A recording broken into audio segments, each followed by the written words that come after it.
तो अपने YouTube channel पर स्वागत करती हूँ और सुनाने जा रही हूँ एक देवी पचरा गीत। आप लोग कैसा लगे कमेंट में जरूर बताइएगा।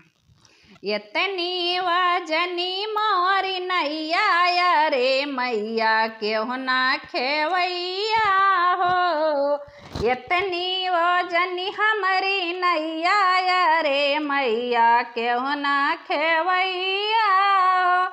बहती बहती नैया विंध्याचल में गईनी, बहती बहती नैया विंध्याचल में गईनी। दुर्गा मैया भैनी सहैया रे मैया क्यों ना खेवैया हो, इतनी ओजनी हमारी नैया रे मैया क्यों ना खेवैया हो। बहती बहती नैया कलकत्ता में गईनी, बहती बहती नैया कलकत्ता में गईनी।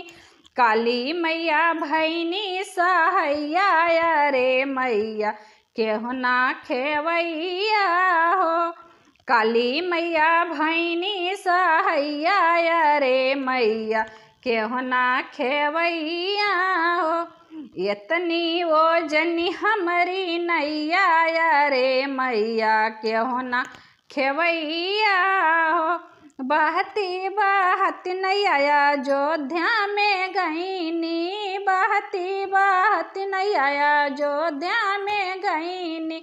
सीता मैया भैनी सहैया रे मैया क्यों ना खेवैया हो, सीता मैया भैनी सहैया रे मैया क्यों ना खेवैया हो।